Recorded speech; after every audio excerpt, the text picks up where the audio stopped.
نحمده ونصلي على رسوله الكريم اما بعد فاعوذ بالله من الشیطان الرجیم بسم اللہ الرحمن الرحیم۔ پیارے اچھے اسلامی بھائیوں، یہ ربیع الاول کا بیان قسط نمبر 4 ہے۔ اس کو آپ پورا ضرور سنیں اور خوب شیئر بھی کریں۔ دیکھیے پیارے اچھے اسلامی بھائیوں، قرآن پاک میں اللہ پاک نے ارشاد فرمایا ہے، جس کا مفہوم ہے کہ بے شک تمہارے پاس تشریف لائے تم میں سے وہ رسول جن پر تمہارا مشقت میں پڑنا، یعنی مشکل میں پڑنا، پریشانی میں پڑنا ان پر گراں ہے، یعنی انہیں تکلیف ہوتی ہے، کیونکہ تمہاری بھلائی کے نہایت چاہنے والے ہیں، مسلمانوں پر بہت کمال مہربان۔ واقعی پیارے اچھے اسلامی بھائیوں، حقیقت ہے کہ مسلمانوں پر کوئی بھی تکلیف ہوتی ہے تو ہمارے پیارے آقا صلی اللہ تعالی علیہ وسلم کو دکھ ہوتا ہے۔ تمہاری تکلیف نہیں دیکھ سکتے، تکلیف ہمیں ہوتی ہے، اور بے چین ہمارے پیارے آقا صلی اللہ تعالی علیہ وسلم ہوتے ہیں۔ اللہ کیا جہنم اب بھی نہ سرد ہوگا کہ رو رو کے مصطفیٰ نے دریا بہا دیے ہیں۔ میرے پیارے آقا صلی اللہ علیہ وسلم جب دنیا میں تشریف لائے تو زبان پر رب حبلی امتی، رب حبلی امتی کہتے ہوئے پیدا ہوئے۔ حق نے فرمایا کہ بخشا الصلاۃ والسلام، دنیا میں پیدا ہوئے تب بھی امتی امتی زبان پر جاری تھا۔ جب پیارے آقا صلی اللہ علیہ وسلم شب معراج گئے، معراج کی رات گئے، اللہ پاک سے بھی آپ نے یہی عرض کیا کہ یا اللہ پاک میری امت کو بخش دیا جائے۔ پیارے آقا صلی اللہ تعالی علیہ وسلم کے لیے جب براق حاضر کیا گیا تب بھی پیارے آقا صلی اللہ علیہ وسلم نے ارشاد فرمایا کہ میرے لیے تو جبرائیل آج براق لائے ہو، کل پل صراط پر میری امت پل صراط پر کیسے پل صراط کو پار کرے گی، اس کے لیے کیا ہوگا۔ تو تب بھی امتی کی فکر تھی، میدان محشر میں بھی امتی کی فکر ہوگی۔ کبھی حوض کوثر پر ہوں گے تو کبھی میزان پر جائیں گے تو کبھی پل صراط پر جائیں گے۔ پیارے آقا صلی اللہ علیہ وسلم جب دنیا سے تشریف لے گئے تب بھی زبان پر یہی تھا کہ اللہ پاک میری امت کو بخش دیا جائے۔ پیارے آقا صلی اللہ علیہ وسلم کے دیوانوں، پیارے اسلامی بھائیوں، آپ غور کریں، میرے پیارے آقا صلی اللہ تعالی علیہ وسلم اپنی امت سے اتنا پیار کریں، اتنی محبت کریں کہ راتوں کو اتنا بڑا قیام کریں، اتنی عبادت کریں کہ آپ کے پیروں پر ورم آ جائے، پیر سوج جائیں۔ لیکن آپ کی امت، ہم کیا کر رہے ہیں، ہم سوچیں،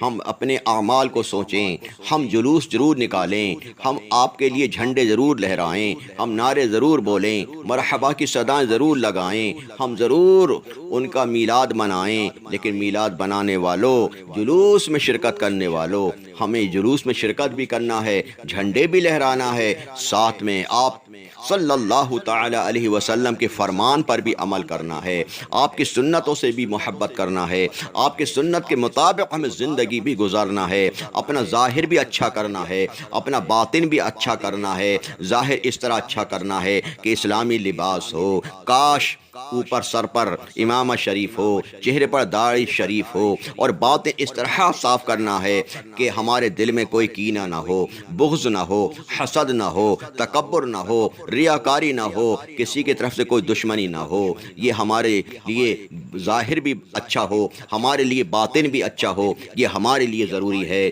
ہمیں پیارے آقا صلی اللہ تعالی علیہ وسلم کی سنت کے طریقے پر چل کر اپنی زندگی گزارنا ہے، کیونکہ پیارے آقا صلی اللہ علیہ وسلم فرماتے ہیں جس نے میری سنتوں سے محبت کی اس نے مجھ سے محبت کی، اور جس نے مجھ سے محبت کی وہ میرے ساتھ جنت میں ہوگا۔ تو پیارے اچھے اسلامی بھائیو، کون نہیں چاہے گا کہ پیارے آقا صلی اللہ تعالی علیہ وسلم کے ساتھ جنت میں جائیں؟ تو جنت میں جانے کے لیے، پیارے آقا صلی اللہ علیہ وسلم کی شفاعت پانے کے لیے ہمیں آقا صلی اللہ تعالی علیہ وسلم کے طریقے پر زندگی گزارنا چاہیے۔ میرے پیارے آقا صلی اللہ علیہ وسلم نے بظاہر 63 سالہ زندگی دنیا میں گزار کر ہمیں جینے کا طریقہ بتا دیا، ہمیں جینے کا سلیقہ سکھا دیا کہ اے میرے امتیو، اے میرا کلمہ پڑھنے والو، اس طرح سے زندگی بسر کرو جس طرح سے میں کر رہا ہوں۔ میرے طریقے پر عمل کرو گے تو آپ کا کام بھی ہوتا رہے گا، آپ کو ثواب بھی ملتا رہے گا، یا آپ کے نام اعمال میں نیکیاں لکھی جاتی رہیں گی۔ تو پیارے اچھے اسلامی بھائیو، پیارے آقا صلی اللہ علیہ وسلم فرماتے ہیں جس کا مفہوم ہے کہ میرے امتیوں کے اعمال میری بارگاہ میں پیش ہوتے ہیں، جب فرشتے میری بارگاہ میں لاتے ہیں، میرے امتی کے اعمال لاتے ہیں، میرے امتی کے کام لاتے ہیں، اگر وہ اچھے ہوتے ہیں، میرے فرمان کے مطابق ہوتے ہیں تو میرا دل خوش ہوتا ہے، میرے دل کو سکون ملتا ہے، اور اگر میرے فرمان کے خلاف ہوتے ہیں تو میرے دل کو تکلیف ہوتی ہے، دکھ ہوتا ہے۔ تو میرے پیارے اچھے اسلامی بھائیوں، کون سا عاشق ایسا ہے کہ اپنے محبوب کو تکلیف دینا چاہے گا؟ ہمیں چاہیے کہ ہم وہ کام کریں کہ ہمارے نام اعمال جب پیارے آقا صلی اللہ علیہ وسلم کی بارگاہ میں پیش ہوں تو ہمارے اچھے اعمال ہوں، تاکہ پیارے آقا صلی اللہ تعالی علیہ وسلم کے دل کو راحت ہو، سکون ہو کہ جو 1400 سال پہلے تقریباً میں بتا کر گیا تھا، آج بھی میری امت اسی پر قائم ہے، آج بھی وہی کام کر رہی ہے، آج بھی اسی راستے پر چل رہی ہے، آج بھی صراط مستقیم پر چل رہی ہے۔ تو میرے آقا صلی اللہ تعالی علیہ وسلم بہت خوش ہوں گے۔ جب خوش ہوں گے تو قبر میں بھی انشاءاللہ ہمارا ساتھ دیں گے، میدان محشر میں بھی ساتھ دیں گے، انشاءاللہ جنت میں لے جائیں گے۔ تو اس کے لیے سب سے پہلے تو ہمیں نمازوں کی پابندی کرنی ہے، کیونکہ پیارے آقا صلی اللہ تعالی علیہ وسلم فرماتے ہیں کہ نماز میری آنکھوں کی ٹھنڈک ہے، نماز دین کا ستور ہے، نماز جنت کی کنجی ہے، نماز مومن کی معراج ہے،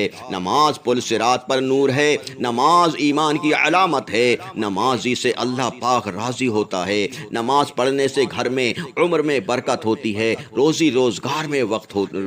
برکت ہوتی ہے۔ پیارے اچھے اسلامی بھائیو، لکھا ہے کہ ایک وقت کی نماز چھوڑتا ہے جو شخص، اس کا نام جہنم کے دروازے پر لکھ دیا جاتا ہے، جس سے اس کو جہنم میں داخلہ دیا جائے گا، اس کو جہنم میں پھینکا جائے گا۔ جو ایک نماز جان بوجھ کر چھوڑتا ہے وہ فاسق و فاجر ہے۔ تو پیارے اچھے اسلامی بھائیو، سب سے پہلے ہمیں نماز کی پابندی کرنا ہے، خوب صلاۃ و سلام پڑھنا ہے، درود پاک پڑھ کر آقا صلی اللہ علیہ وسلم کی بارگاہ میں نذرانہ پیش کرنا ہے، اور اپنے ماں باپ کی خدمت کرنا ہے۔ اللہ پاک نے اپنی عبادت کے ساتھ ساتھ ماں باپ کے ساتھ حسن سلوک کرنے کا بھی حکم دیا ہے کہ ماں باپ کے ساتھ حسن سلوک کرو، ان کی فرما برداری کرو، ان کا کہنا مانو، ان کا ادب کرو، ان کا احترام کرو۔ پیارے آقا صلی اللہ علیہ وسلم فرماتے ہیں تیرے ماں باپ اگر تجھ سے راضی ہیں تو میں بھی راضی ہوں، اور جس سے میں راضی ہوں میرا اللہ بھی راضی ہے، اور جس کے ماں باپ ناراض ہیں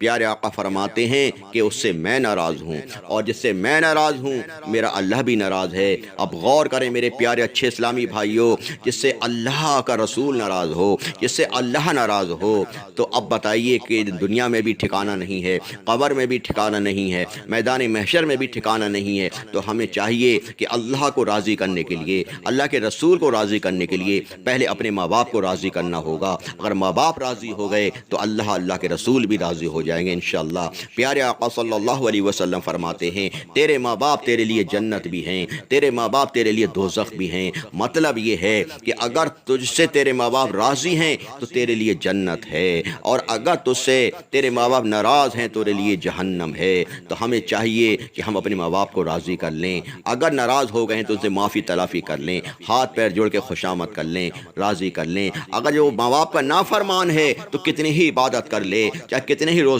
رکھ لے، کتنی ہی زکوٰۃ زکوٰۃ کر لے، کتنے ہی حج کر لے، اس کے سارے اعمال اس کے منہ پر مار دیے جائیں گے جب تک کہ اپنے ماں باپ کو خوش نہیں کرے گا۔ اگر ماں باپ ناراض ہیں تو سارے اعمال اس کے بیکار ہیں، اگر ماں باپ راضی ہیں تو اس کے اعمال قبول ہوں گے۔ تو میرے آقا صلی اللہ علیہ وسلم نے ماں باپ کی خدمت کے لیے بھی ارشاد فرمایا، تو جو عاشق رسول ہوگا، جو میلاد منانے والا ہوگا، اپنے ماں باپ کو تکلیف نہیں دے گا، ماں باپ کی بے عزتی نہیں کرے گا، ماں باپ کی بے ادبی نہیں کرے گا۔ اسی طرح پیارے آقا صلی اللہ علیہ وسلم نے پڑوسیوں کے حقوق بھی بتائے کہ پڑوسیوں کے حقوق ہیں، چاہے مسلم ہو چاہے غیر مسلم ہو، اس کے بھی حقوق ہوتے ہیں، ان سے اچھا سلوک کرو۔ پیارے آقا صلی اللہ علیہ وسلم فرماتے ہیں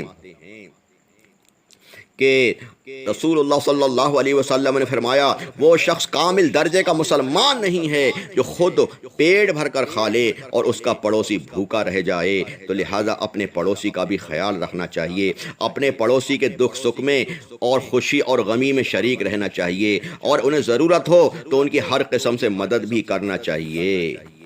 مسلمانوں کو سلام کرنا چاہیے، بھائی چارے سے رہنا چاہیے، محبت سے رہنا چاہیے، عاجزی انکساری پیدا کرنا چاہیے، عفو درگزر سے کام لینا چاہیے، تکبر نہیں کرنا چاہیے، ریاکاری نہیں کرنی چاہیے،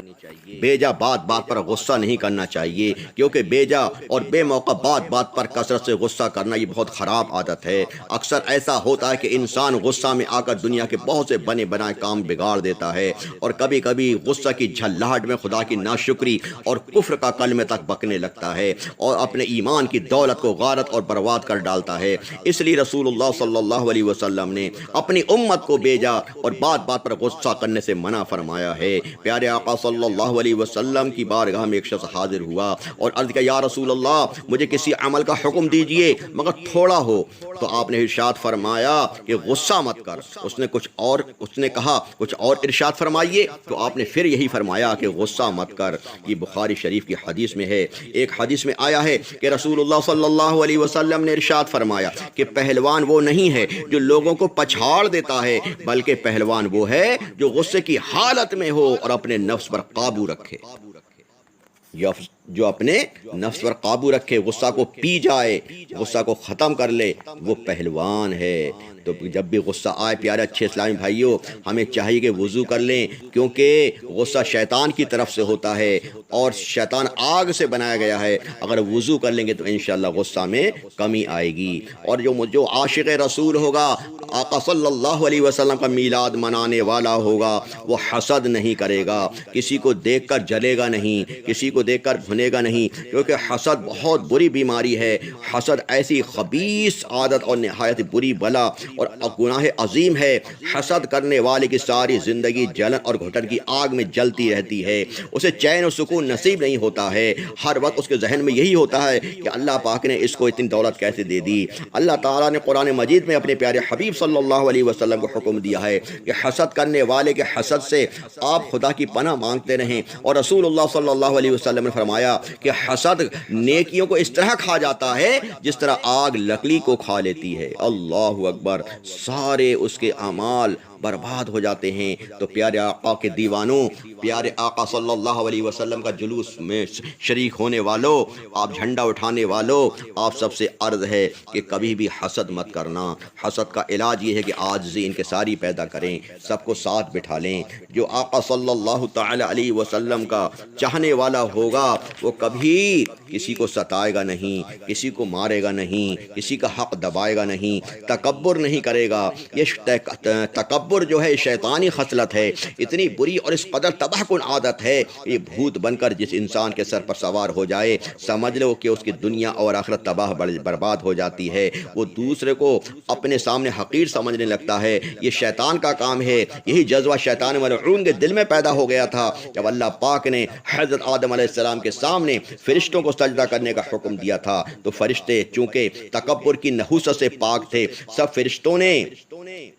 سجدہ کر لیا، لیکن شیطان کے سر میں تکبر کا سود سمایا ہوا تھا، سودا سمایا ہوا تھا۔ اس نے اکڑ کر کہہ دیا کہ میں حضرت آدم علیہ السلام سے اچھا ہوں، اے اللہ تو نے مجھے آگ سے پیدا کیا ہے اور آدم کو مٹی سے پیدا فرمایا ہے۔ اس ملعون نے حضرت آدم علیہ السلام کو اپنے سے حقیر سمجھا اور سجدہ نہیں کیا، تو وہ ملعون ہو گیا، شیطان ہو گیا، ابلیس ہو گیا۔ شیطان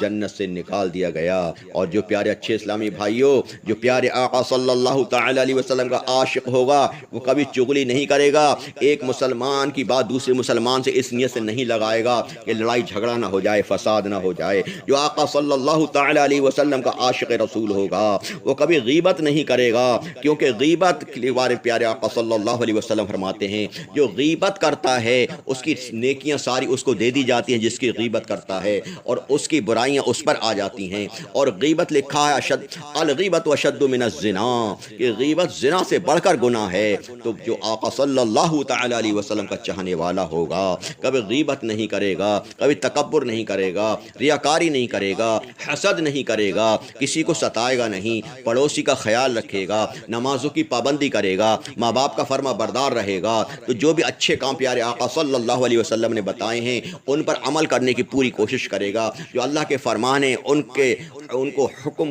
بجا لائے گا، ان کے حکم کی بجا آوری کرے گا، اور جو پیارے آقا صلی اللہ علیہ وسلم نے جن کاموں سے منع کیا ہے ان سے ہمیشہ بچتا رہے گا، شراب سے، سود سے، جوئے سے، ان کاموں سے بچتا رہے گا، تو وہی عاشق رسول ہوگا۔ تو ہمیں چاہیے کہ جلوس کے ساتھ ساتھ ہم جلوس تو منائیں، جھنڈے تو اٹھائیں، لیکن ساتھ میں پیارے آقا صلی اللہ تعالی علیہ وسلم کے فرمان پر عمل کریں، ان کی سنتوں پر عمل کریں، اور جن کاموں سے آپ نے منع کیا ان سے بالکل دور رہیں، ہرگز ان کو سوچے تک نہیں۔ اللہ پاک ہم سب کو کہنے اور سننے سے زیادہ عمل کی توفیق عطا فرمائے، آمین بجاہ النبی الامین صلی اللہ تعالی علیہ وسلم۔ استغفر اللہ ربی من کل ذنب واتوب الیہ، لا الہ الا اللہ محمد رسول اللہ صلی اللہ تعالی علیہ وسلم۔